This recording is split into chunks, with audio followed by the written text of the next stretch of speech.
Your stomach tightens. Your heart races. You check your phone for the 10th time in 5 minutes. When the message finally arrives, you feel a relief so intense you almost cry. And then you think, this must be true love, because it hurts so much. But what if I told you that this pain is not a sign of love? What if what you're feeling is exactly the opposite? Millions of people wake up every day believing they are living a whirlwind passion. They feel butterflies in their stomach, lose sleep, become obsessed. They call it intensity. Deep connection. When you know you know. But there is a brutal difference between love and something else that disguises itself perfectly as love. A difference that might be destroying you inside while you smile on the outside. The human body is a survival machine. When you are in real danger, it triggers alarms. Tight muscles. Shortness of breath. Racing thoughts. That feeling of being constantly on alert, as if something bad could happen at any second. Do you know what's fascinating? Those same symptoms appear when people describe being madly in love. Constant anxiety. The need to check messages nonstop. The fear of doing something wrong. We think these sensations mean we found someone special. After all, if it weren't important, why would it hurt so much? There's an entire cultural industry selling this idea. Songs about love that hurts, movies where couples fight and get back together, stories that glorify suffering as proof of true feeling. We grow up learning that true love is the one that knocks the ground from under you, keeps you awake at night, makes you question everything. But here's the problem: we confuse the signals. When your body triggers these alarms around someone, it is not saying, this person is perfect for you. It is screaming, danger. Protect yourself. It's the same system that kept your ancestors alive on the savannah, detecting predators. Only now, instead of a lion, the danger comes disguised as romance. Think about how you feel when you're with this person. Really feel it. Is there peace? Or is there that constant tension, that feeling of always measuring your words, controlling your reactions, trying to predict moods? Do you relax in their presence, or are you in survival mode? True love calms your nervous system. Healthy relationships make you breathe more deeply, not hold your breath. But we've romanticized chaos so much that we start to mistrust calm. If it's not hard, it must not be real. If it doesn't hurt, it's not deep. These phrases have become mantras, trapping millions of people in cycles that destroy them from the inside. Here's something nobody tells you: you can become addicted to a person the same way you get addicted to anything else. And the mechanism is frighteningly similar. Imagine a slot machine. You insert a coin, pull the lever, and sometimes you win, sometimes you lose. It's exactly this unpredictability that keeps people glued to those machines for hours. If you won every time, it would lose its appeal. If you lost every time, you'd walk away. But winning occasionally, completely at random, that creates one of the most powerful patterns of addiction there is. Now transfer this to relationships. Sometimes the person is loving, attentive, perfect. You feel on cloud 9. Then, without warning, comes coldness, distance, maybe even cruelty. You don't understand what you did wrong. Then, just when you're about to give up, affection returns. Attention. Promises. And you feel that relief so intense you confuse it with love. This pattern has a name: intermittent reinforcement. And it's one of the most effective ways to trap someone emotionally. You start living for those good moments, willing to endure the bad ones because when it's good, it's amazing. Your brain releases dopamine during moments of relief, creating a chemical roller coaster you interpret as passion. But passion isn't this. Healthy passion is consistent, predictable in the best sense. You know you can count on that person. What you're experiencing is something else. And the longer it goes on, the harder it becomes to see the difference. Because something disturbing happens, you begin to lose yourself. At first, it was small things. You changed the way you talked about certain topics because you knew it would create conflict. You avoided mentioning certain friends. You checked twice before posting anything on social media. Nothing too serious, right? Every relationship requires adjustments. But the adjustments kept growing. Now you measure every word before speaking. You analyze the other person's tone of voice, trying to detect signs of irritation. You cancel plans with friends because you don't want to risk a fight. Your whole life has become a minefield where you tiptoe, trying not to trigger emotional explosions.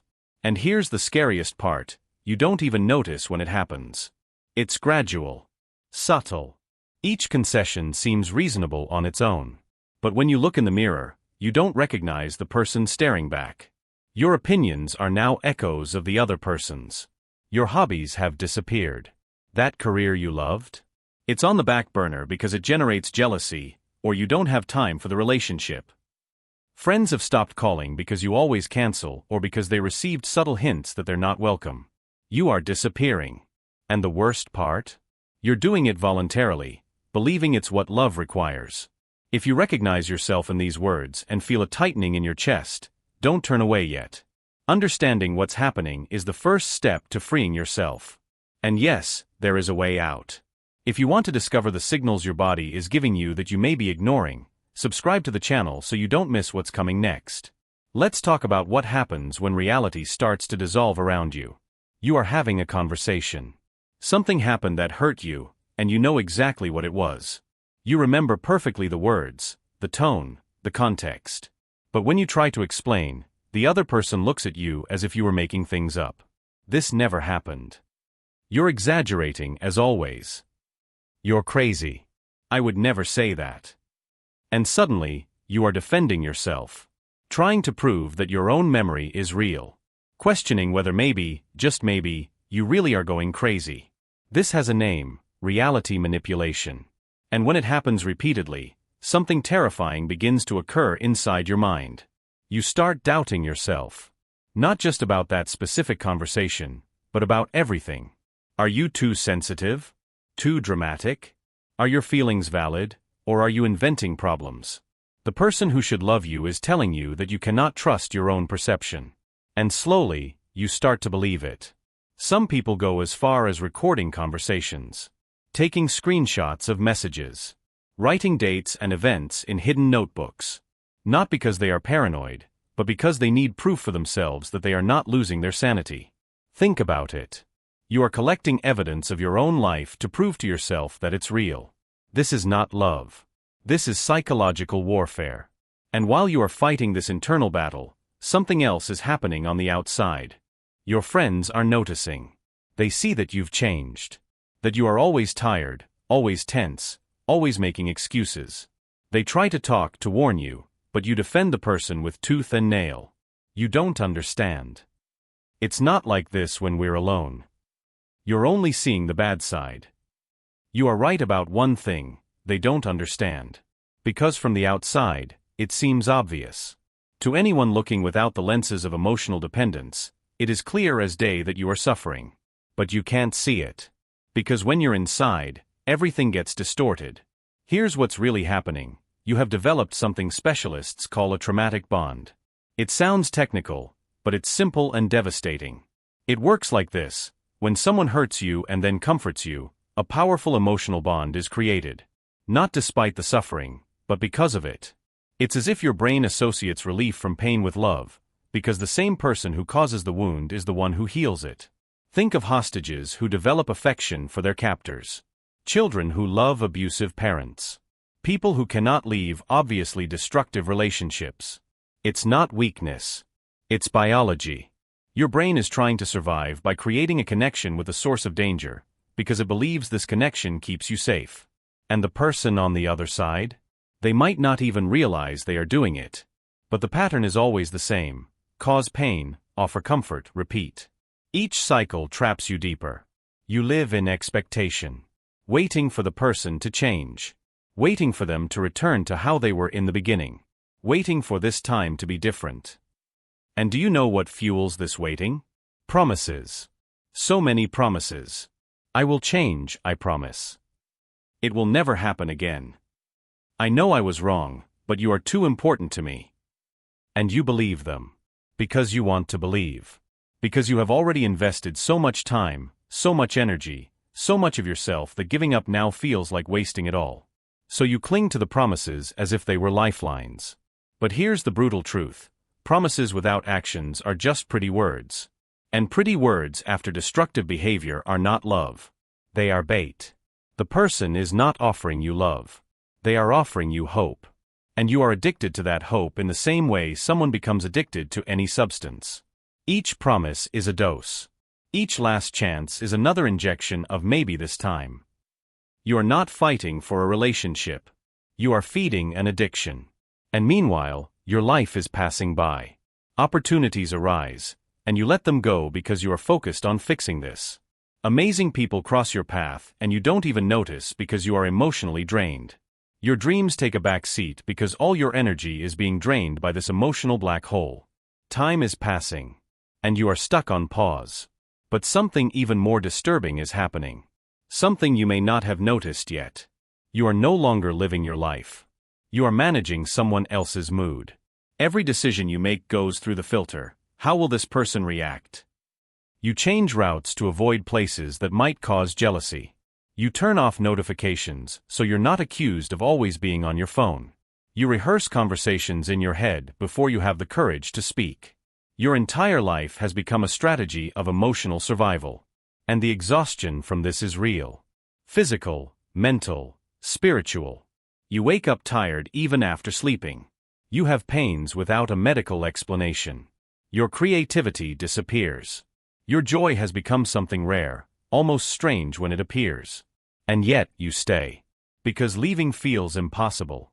Because when you think of leaving, you feel panic. Because being alone seems worse than this. Except it's not. And there is a scientific reason you feel all this fear. Your brain is literally addicted. It's not a metaphor. It's pure chemistry. When you think about leaving this person, your body goes into withdrawal. Trembling. Nausea. Overwhelming anxiety. Obsessive thoughts. Insomnia. It's exactly what happens when a substance addict tries to quit.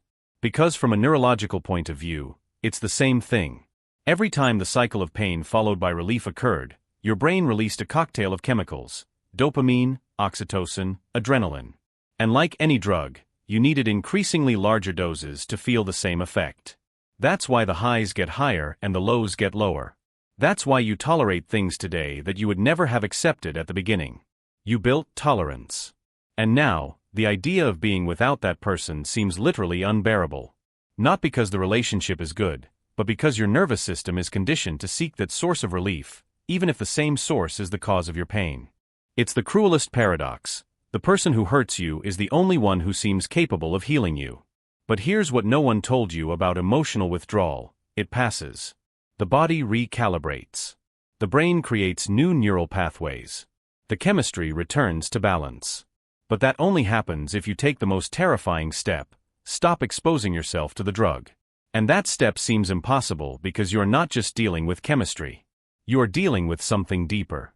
You've invested. Not just time and energy, but pieces of who you are. You've sacrificed friendships, opportunities, versions of yourself you could have been.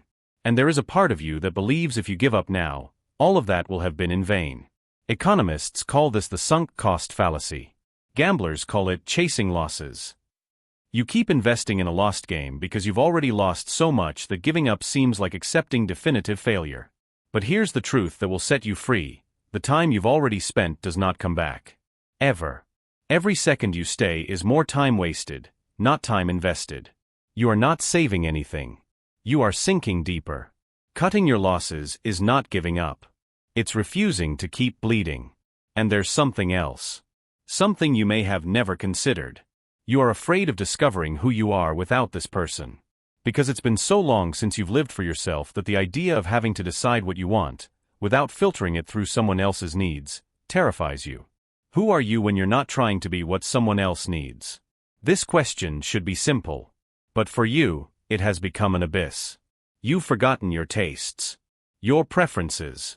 What truly makes you laugh. The sound of your own voice without fear of judgment. You have become a shadow, and now you dread the light that would force you to face it. But being lost does not mean being broken. It means being ready to find yourself. Because while you are trapped in this relationship, something is happening that you don't see. You are becoming smaller. Not physically, but in essence. Your ambitions shrink. Your dreams become too realistic. You stop imagining bright futures because you've learned to settle for crumbs of affection. And the scariest part, you begin to believe you only deserve this. When someone treats you badly consistently, your brain looks for explanations. And the easiest explanation: The one that hurts less than admitting that the person simply chooses to hurt you, is believing that you deserve the treatment. That you provoked it.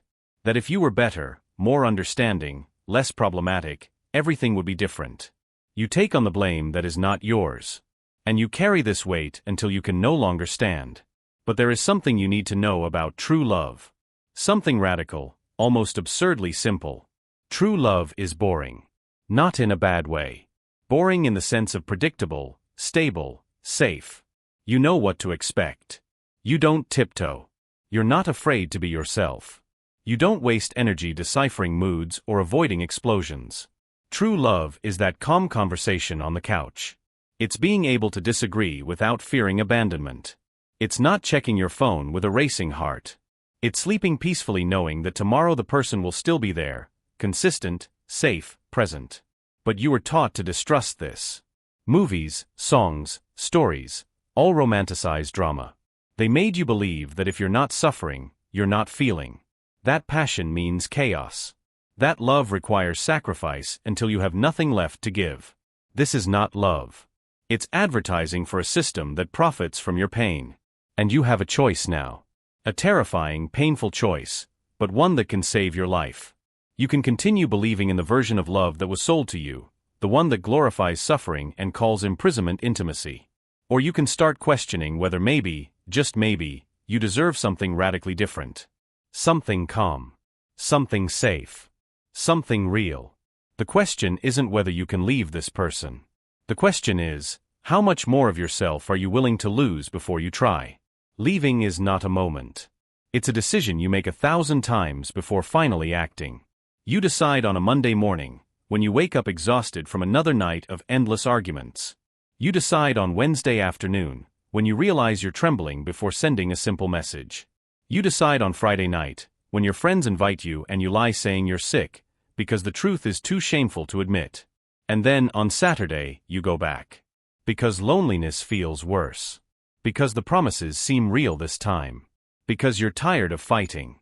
But each time you decide and go back, something changes. A seed of awareness germinates. You start to see patterns. To notice that promises have an expiration date. That the cycle repeats with mathematical precision. That nothing really changes, except your expectations, which keep shrinking. And one day, on an ordinary Tuesday, with nothing special happening, you just know. You know in a way that doesn't need proof or external validation. You look at that person and see exactly what they are, someone incapable or unwilling to love you the way you deserve. And for the first time, it doesn't destroy you. It frees you. Because you finally understood, the problem was never you. You weren't too problematic, too sensitive, too demanding. You were simply trying to breathe underwater and blaming yourself for drowning. So you leave. And it's horrible. I won't romanticize leaving. The first days are pure agony. You miss them. Not the reality of the person, but the version you created in your head. You almost go back. Almost send that message. Almost accept that we can talk that you know is just another chapter of the same book. But you don't go back. And something miraculous happens. On the third day, you wake up without that weight on your chest. On the fifth day, you laugh at something silly and realize it's been months since the last time. In the second week, you call a friend you haven't spoken to in a long time, and you hear the genuine relief in their voice to have you back. And slowly, painfully, you begin to remember who you were before.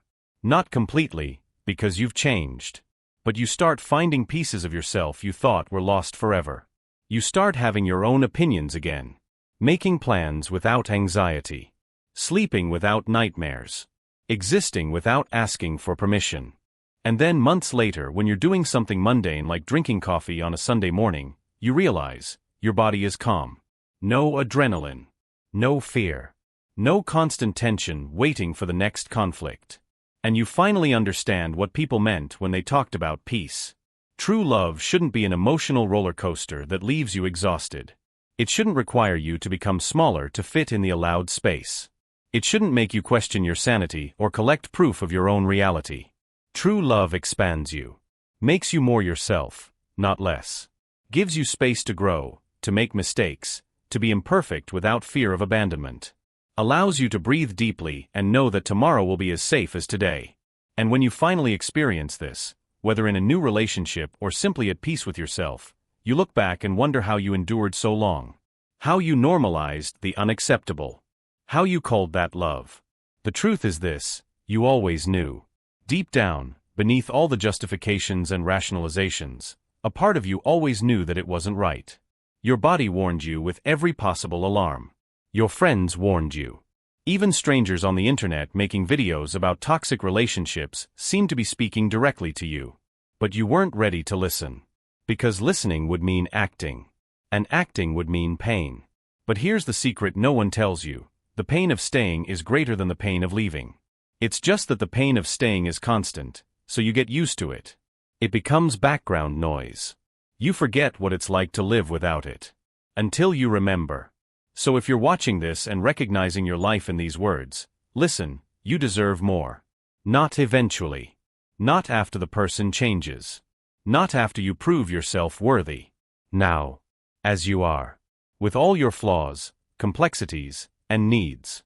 You deserve someone who makes you feel at home, not on constant alert. You deserve conversations that don't turn into battlefields. You deserve to be vulnerable without being punished for it. And if you haven't found that person yet, you deserve to give it to yourself. Peace. Safety. The chance to rebuild yourself without someone sabotaging every brick you lay. If this video helped you see something that was hidden in plain sight, subscribe to the channel. Because you are not alone on this journey. And the more people understand the difference between love and emotional addiction, the fewer people will waste years in prisons disguised as romance. You deserve love that frees you, not that imprisons you. And recognizing the difference? That is the first step to finally having what you have always deserved.